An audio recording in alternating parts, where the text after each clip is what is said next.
You are now listening to a member of the Disney Podcast family. Head over to Disney Podcast Family on Instagram to see all the latest posts for this show and links to other great Disney podcasts.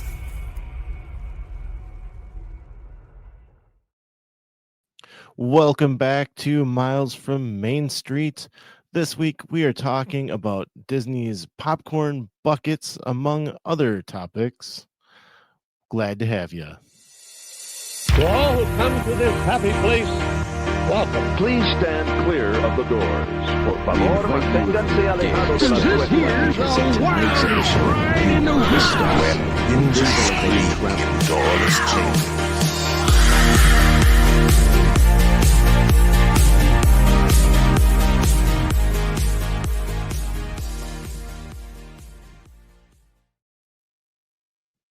Hello, we are back. That is Stuart over there, and I am Brian. Great to have you back, Stuart. How you doing? Good. Thank you for taking over last week. It's a bad time up in northern Wisconsin. Yeah, you were dealing with a little illness over there, but Yeah. doing Nothing a 5-day trip can't solve or can't fix, right? 5-day park trip. 7-8 day park trip. Sure, why not? I mean, you got one of those in your pocket I can have because we need one. Sorry, I need one myself. Okay. Yeah. Yeah, so please go like and subscribe to the show on your podcast app or on YouTube, and be sure to share it with your friends and family. Remember, new episodes every Tuesday, and on Fridays, find the Disney Dash, a short form podcast with my daughter Mia, where she is talking Disney from A to Z from a kid's perspective. Stuart, you feeling better? I mean, marginally. There's a lot more snow on the ground than there was Oh my 2 weeks goodness. ago. There's been so much snow. So much snow. And it's funny because I'm looking at all these like live feeds from, Florida, and there's people going to the beach. And I'm looking outside and there's snow on the ground, and those two things don't work for me. Yeah. Nice 80-degree weather going on down there, and we're seeing half the snow. Yes, and I'm very aware you can't shovel snowshine or shovel sunshine. I get it. But there's some days though I would move down there, and there's some days that I would not want to move down there. Yeah, I completely agree. I saw a video the other day, guy driving to work, and he kept saying, no earthquakes, no fires, no hurricanes, big spiders. Yep, no alligators is what I will say that constantly while I'm, shoveling snow. No alligators, no earthquakes. Yeah. I mean, I've lived through earthquakes, so earthquakes aren't the worst things. They're just a little bit of shaking and then they're done. But alligators, tornadoes, those are pretty bad. Yeah. Well, we get our tornadoes here and there, but yeah, we don't need that. We don't need the worst tornado. That's right. Don't need a Sharknado. Never need a Sharknado. The worst thing about a hurricane, though, I guess a tornado, is that they cut the TV out and they tell you, "Oh, TV's, there's a tornado warning." Nothing happens. Yeah. But you miss the end of American Idol, which that happened to me before. American Idol. Yeah, that's what I'd be worried about missing. Well, that's what we were worried about missing when we were in Tornado Alley, but now in the days of streaming, you could just watch it whenever you wanted. But this was before that. That's true. This was before Netflix. Jeez. Mold. Oh, I'm sure they're sending out those little round, flat, like frisbee things. Do you remember those? That you put your drinks on, right? Yeah. After you put them into the machine that played it on your TV, though. Oh, that's right. Yes. Yeah. We actually just lowered our Netflix subscription because I was tired of paying for how much it was and not watching it. So now we're not going to watch it, and I'm not going to pay for as much for it. So that's nice. I feel like I should do that as well. I keep wanting to just get rid of it. And now that Cobra Kai is done, I don't know that I need to keep it. Yeah, I mean, At one point in time, it was where you got all your Disney movies, right? And now you have Disney Plus, and so you don't need that. At Right. one point in time, Moana was the most streamed thing on Netflix. If you It's can believe that. consistently been in the top 5 every year. Yeah, And yeah, that's why we got Moana 2. yeah. Yeah. Which, have you seen that yet? I have. Oh, It was okay. What? awful at the beginning, but you could tell that they had started making it for TV and then turned and made a movie out of it instead. And did not hire Lin-Manuel Miranda to write some songs. They hired somebody else. Well, he was busy doing something else. What is the movie he's been working on? Mufasa. Yeah, he was busy with Mufasa, so Say it again. couldn't get him to come. Mufasa. But I mean, ooh,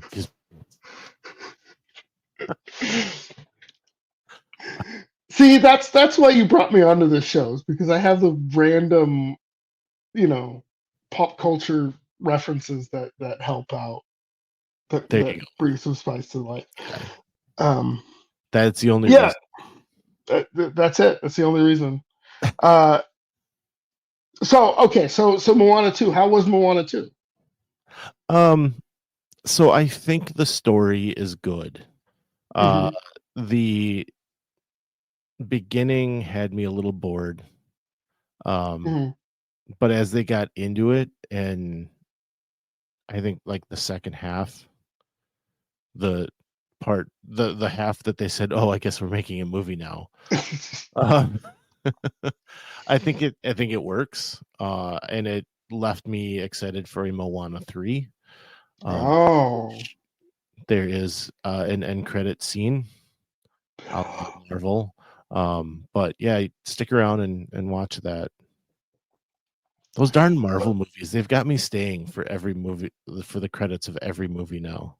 Okay, to be fair, that was something I did for a long time anyway, because all of those people worked on the movie and they deserved to have their name looked for.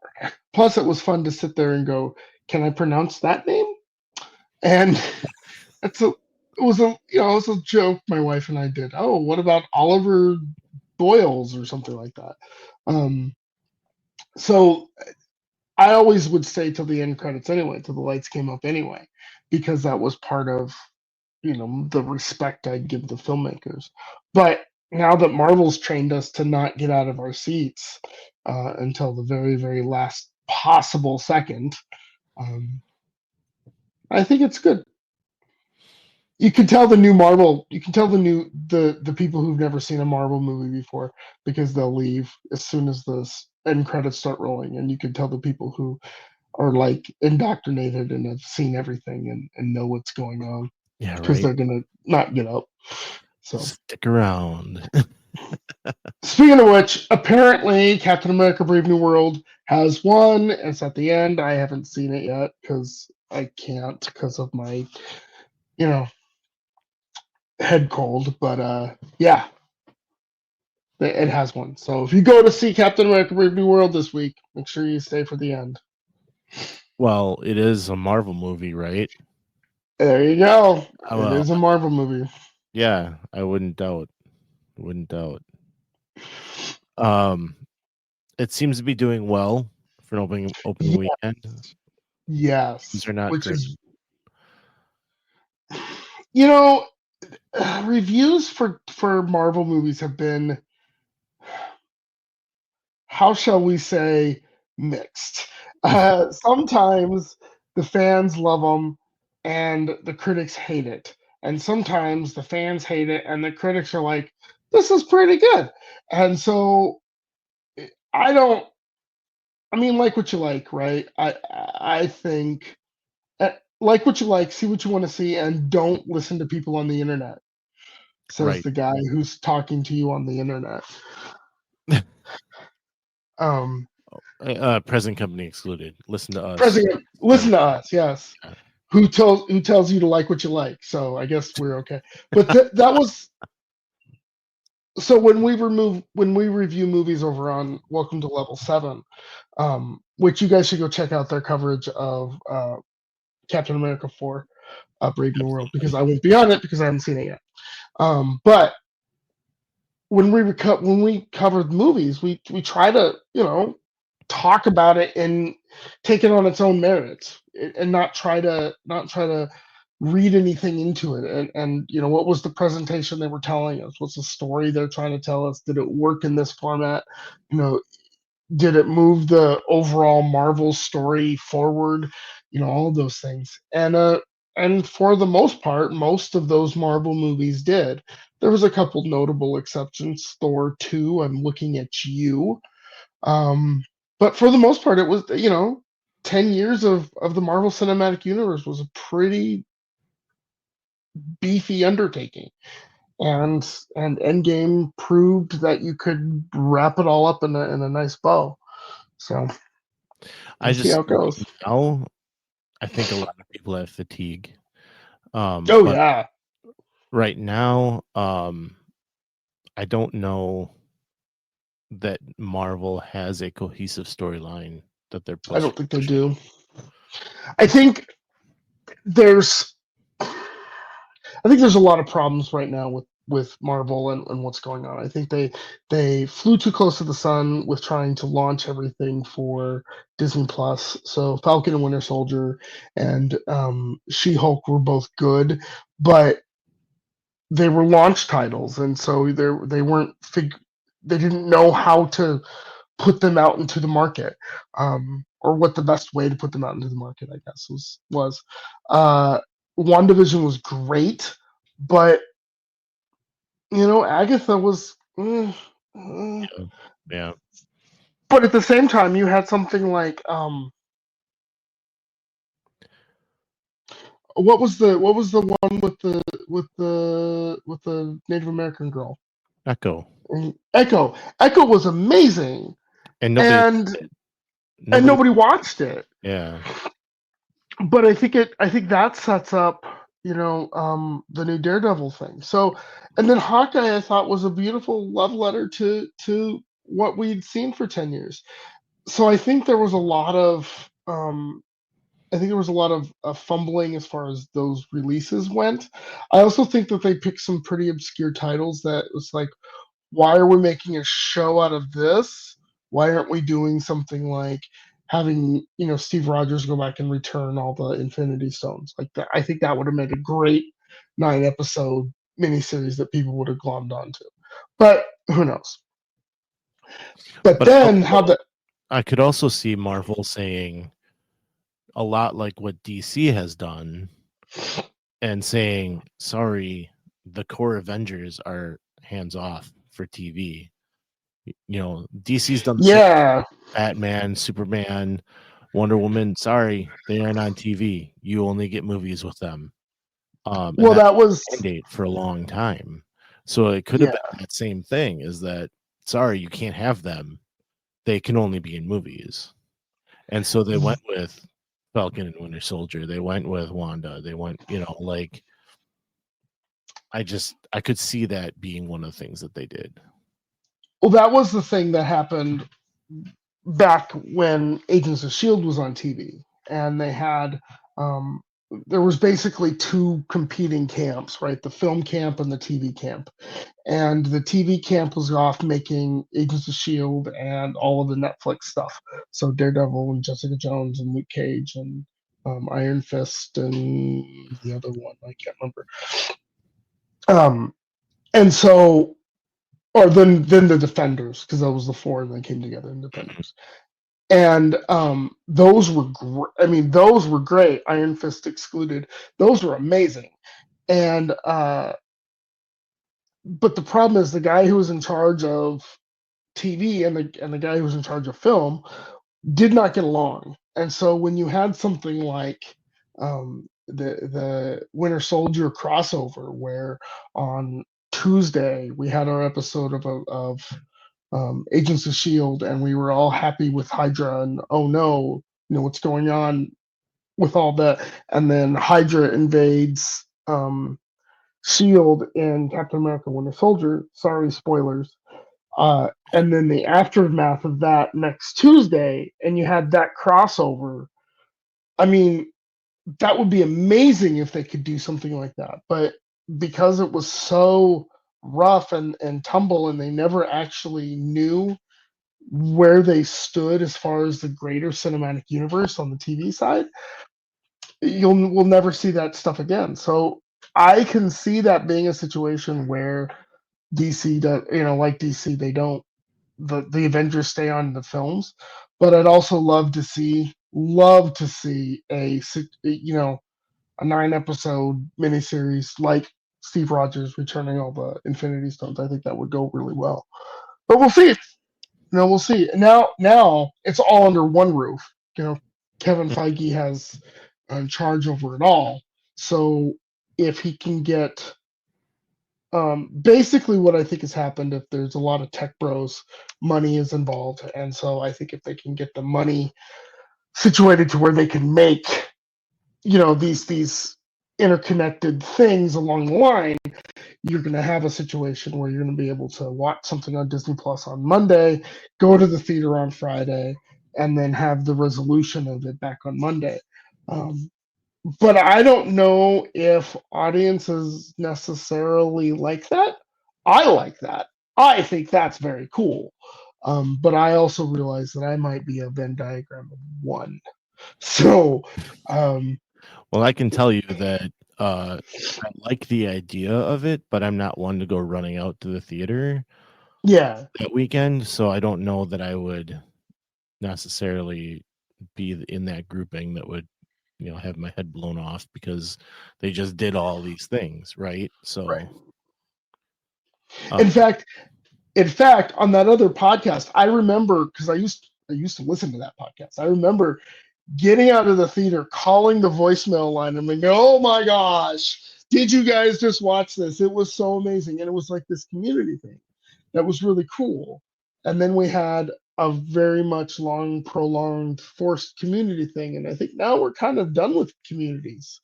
Not not really, but I think we're really tired of trying to always be connected all the time, and so maybe there's a little bit of revamp to that. it seems that people want to be in person a little more again. Yeah, Yeah. that's true. Yeah. Um, but I don't know of any Marvel popcorn buckets. Do you?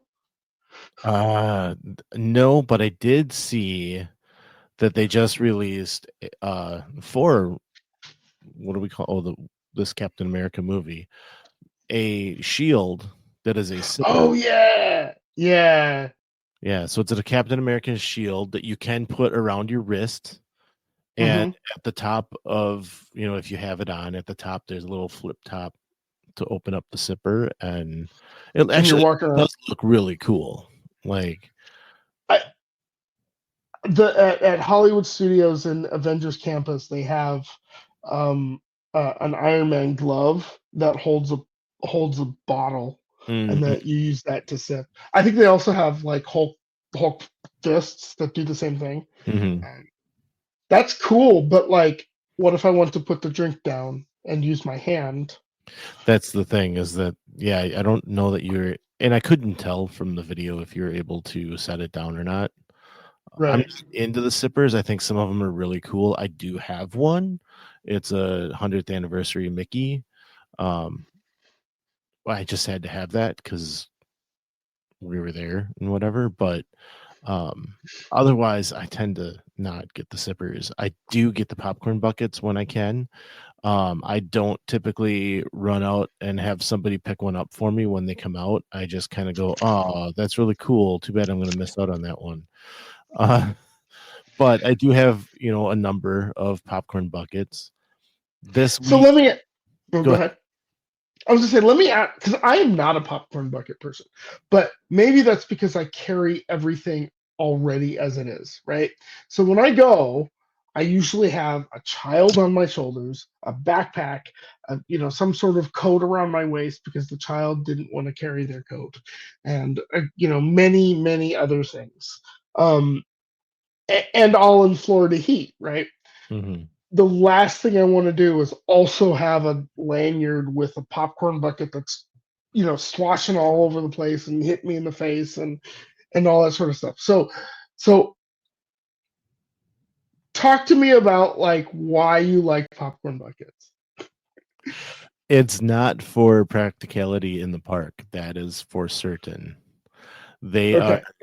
are decoration items in my house. I have a lamp in the corner of my living room that has shelves on it, and it's 3 shelves, and there are 3 popcorn buckets on it. That's it.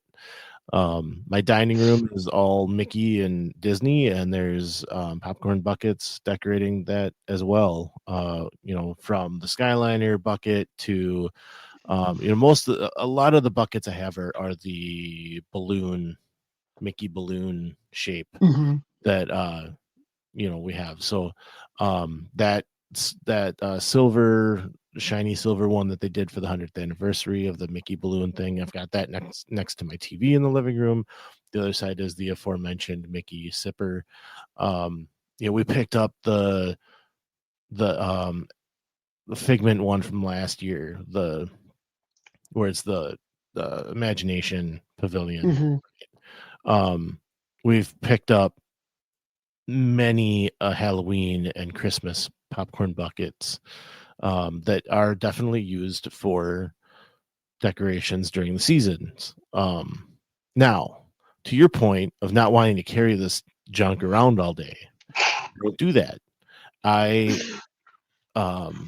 am blanking right now on which one it was. My daughter got the Stitch popcorn bucket that is Halloween. I think we bought that at the end of the night so we could take it home.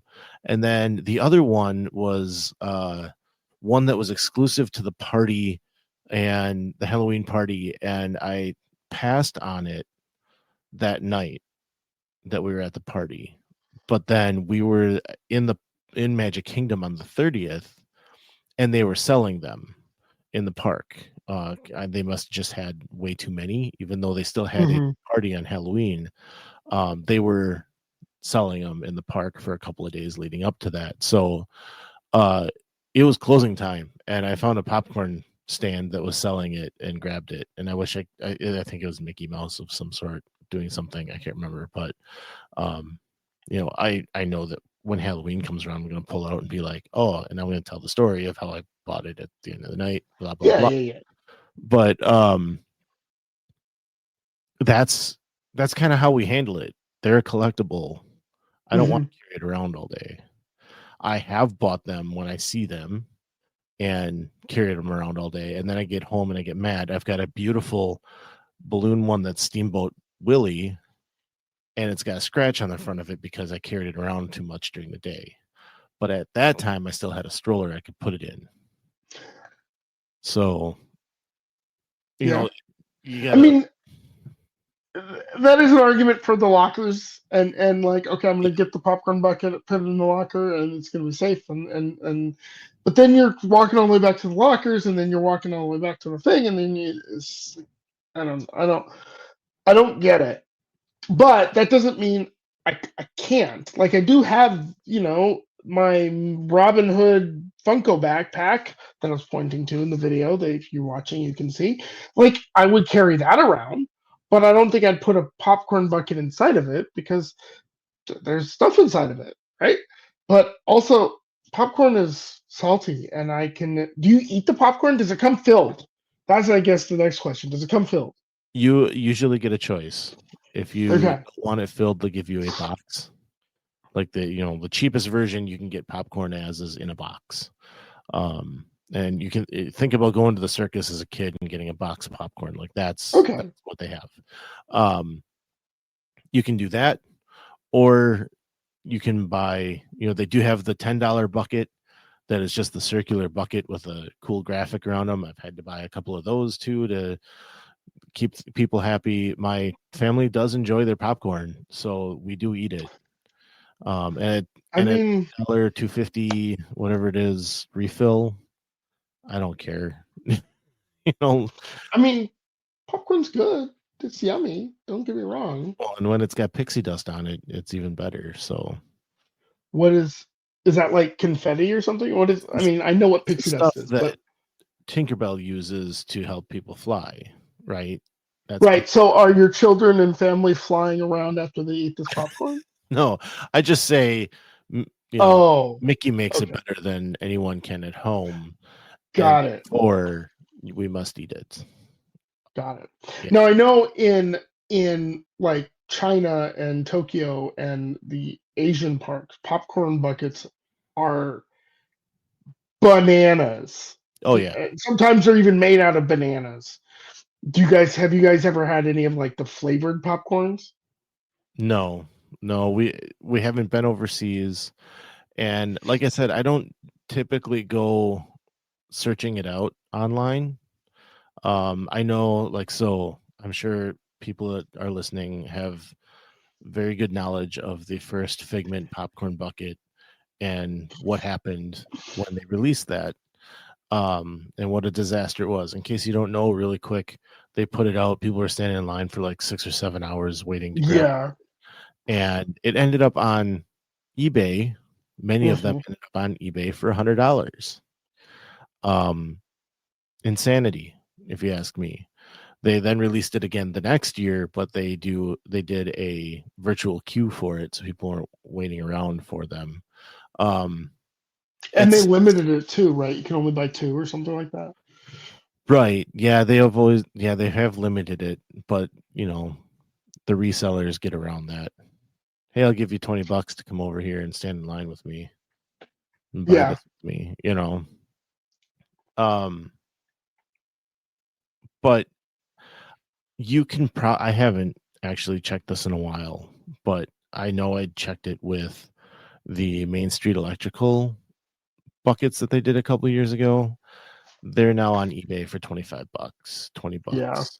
And it's not something I'm going to go running out and paying top dollar to get something because I've seen them come down. Yeah, sure. If I want one, I'll go grab it. Still, I haven't done that. But if it is something that I want, then yeah, I might go grab it on eBay a couple years later, right? Like, Well, it's also nice to have like a set of it, right? So you have the 100th anniversary Mickey sipper and popcorn bucket, and like that's kind of cool.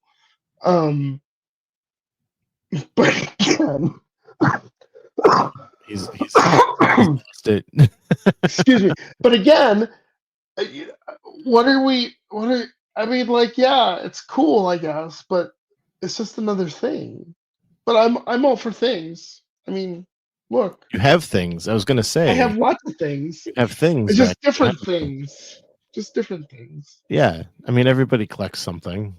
Right, right. And I have seen some of your popcorn buckets, and they are pretty fantastic.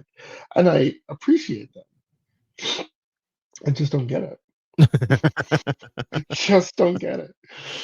But do I've you collect seen pins? I've seen your Lorcana cards, and I just don't get it. And I just don't get oh yeah, they're on that side of the computer. it.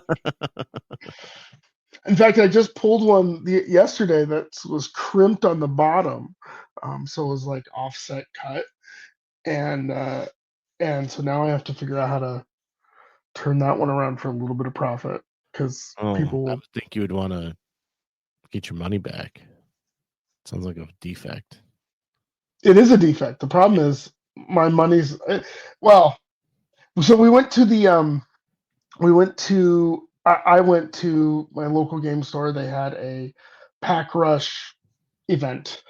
Pack rushes, you buy two packs, you open them up, you don't look at them, you take a couple a couple of cards, and basically you play the game blind without knowing what's in your deck. And you just go against each other. And it was a very low cost, and they gave away a bunch of cards and whatever. And one of the cards that I had, when I pulled, had crimping on the bottom. Excuse me.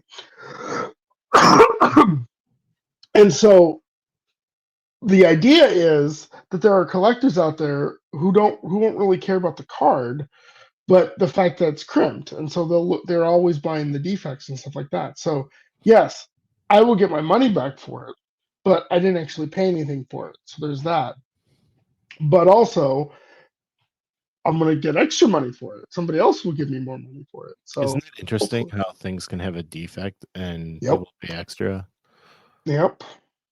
Like I when bet if you bought a popcorn bucket that had an extra like rivet or something for the shop or whatever, people would be all over that. I don't know. I don't know if there's that going on in the popcorn bucket world, but not that I've seen anyway. You never know.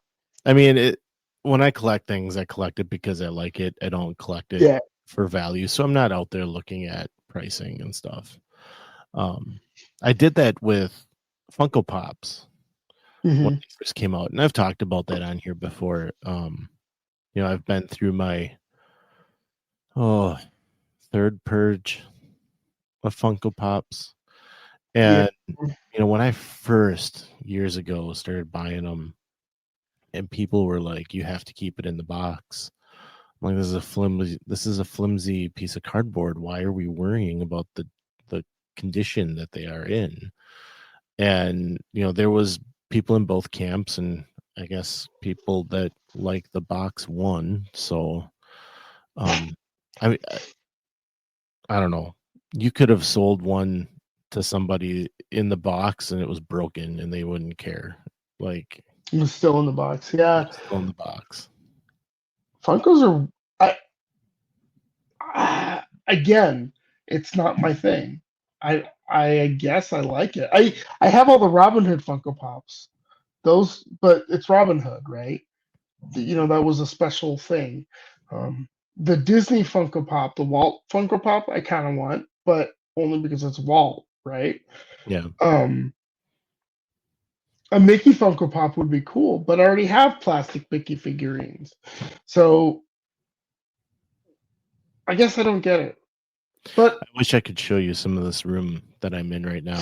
Maybe I'll get it cleaned up and do a little video tour to throw out on social media somewhere. But I have a lot of things that that I have, and right now, I think the biggest thing I'm trying to get rid of is probably my comics. I've been doing those for 15 years, and gotta get rid of those. I used to do Pez. I was heavy into Pez, and I've pretty much gotten rid of all. I had a couple thousand of them, and they're gone. But at some point in time, through these things, it brought you joy, right? Well, of course, yeah. And when you lose interest and you don't really have the joy and it becomes a job, then it's time to move on. So, and hopefully you're not out of a whole bunch of money for it, but yeah, sometimes it's time to move on. Yeah. But getting back to the popcorn buckets, they are fun, and by limiting it to getting something when I'm there versus getting something that I find on the internet, that brings me that's more fun. It keeps it limited for me, and it doesn't burn me out as quick. I have a popcorn bucket that we bought at Disneyland during the Sweethearts Night that it's just a simple red balloon bucket that they printed a little Valentine's thing on it, and it's like, but it's awesome, and I can look at it and go, I know where I got that, and that was a special time, and so that's what they are for me. Can you look at every popcorn bucket and know exactly when and where you bought it?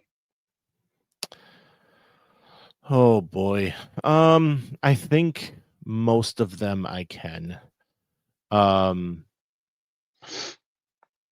don't have like 300 of them. I used back in the day when my memory was still better. I used to, I said I had 2,000 Pez. Like, I could go out and be like, yeah, I already have that one, and it might be something I bought 10 years ago, and I could look at it and say, that's how I acquired it.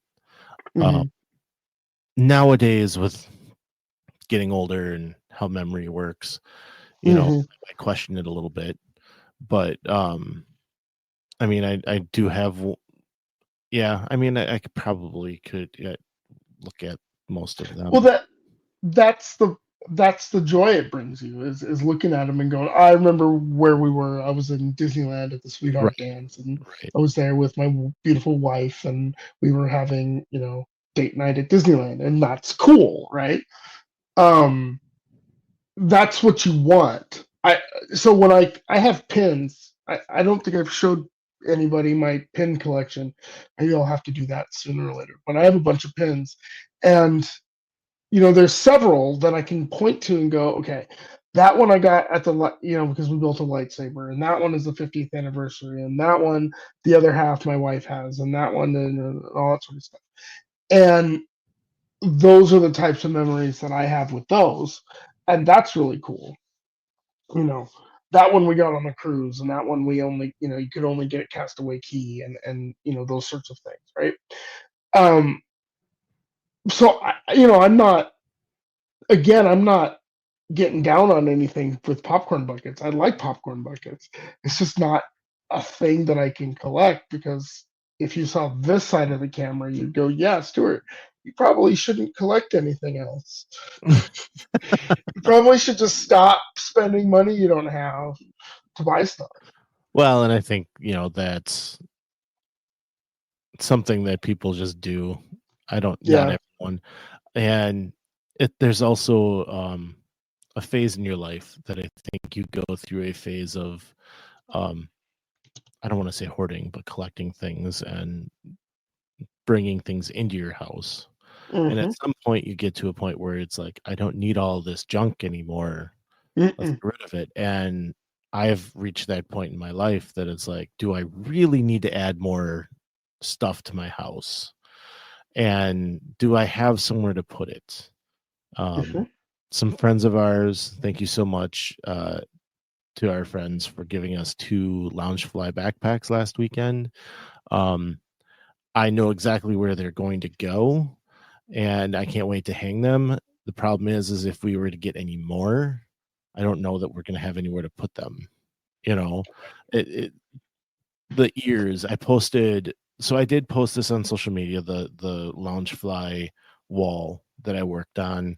And if you saw that, those 2 will go on the last row, the bottom row, that all the room we have left on that wall.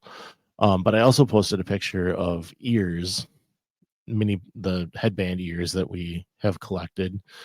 And it was just a single picture of one corner of them lining the ceiling, basically going around the top of our living room. I have one spot left that I can fit ears.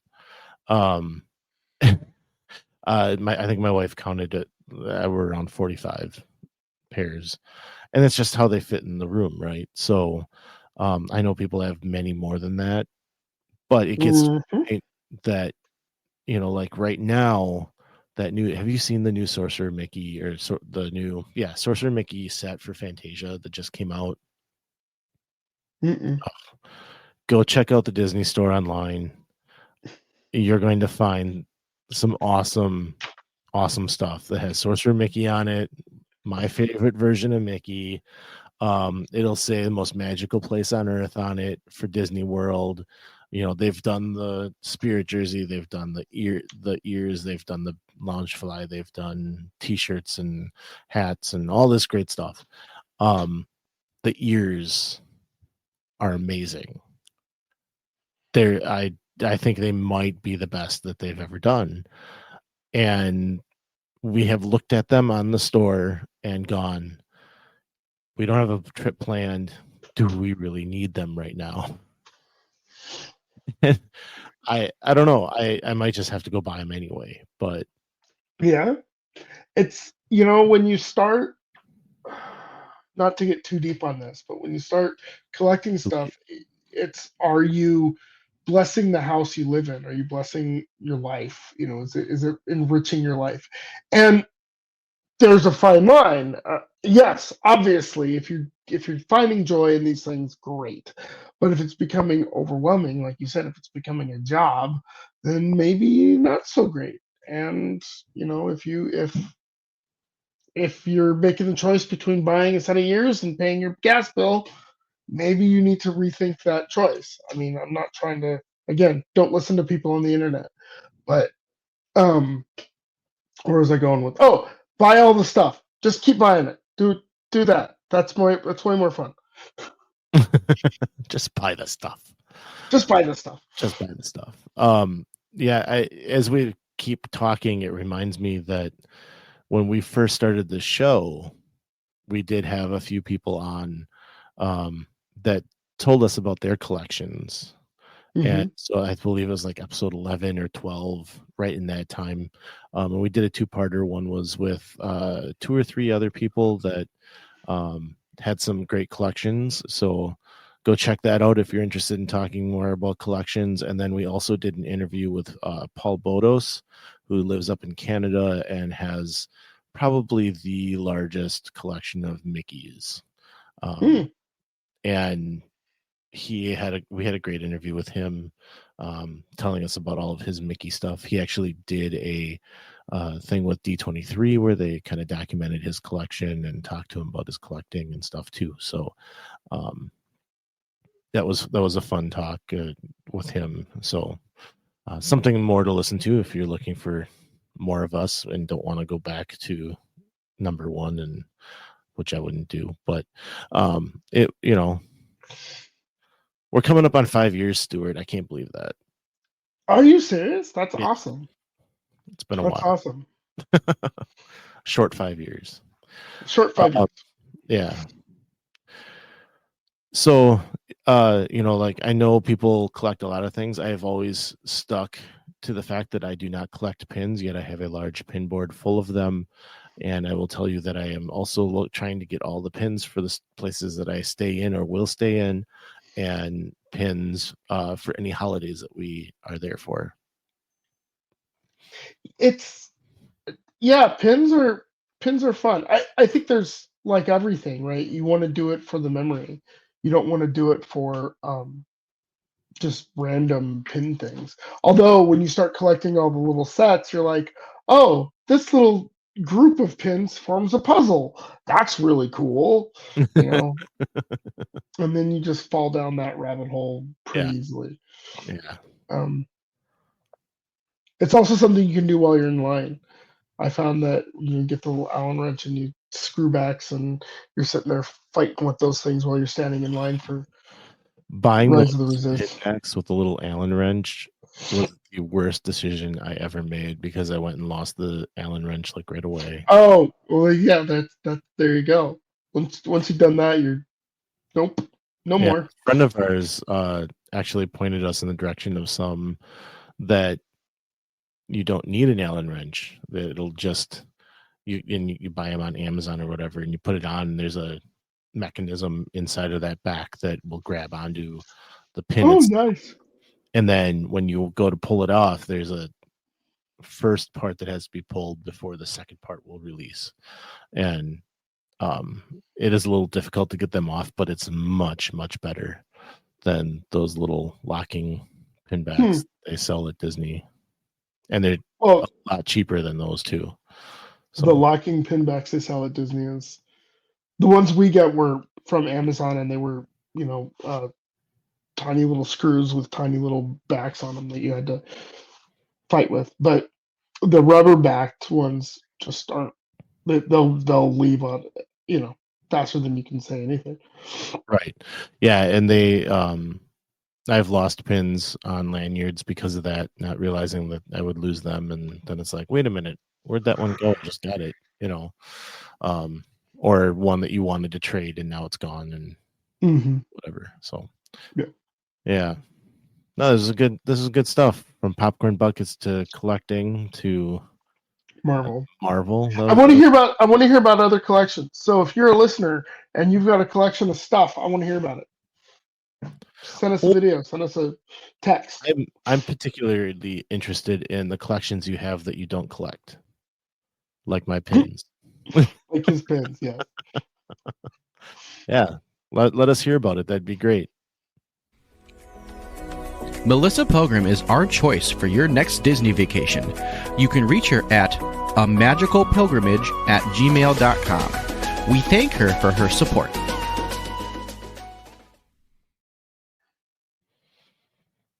All right, well, thank you everyone for watching and listening. Stuart, thank you so much. No problem. Thank you. Remember, episodes every Tuesday. You can find us on Facebook, Instagram, or YouTube.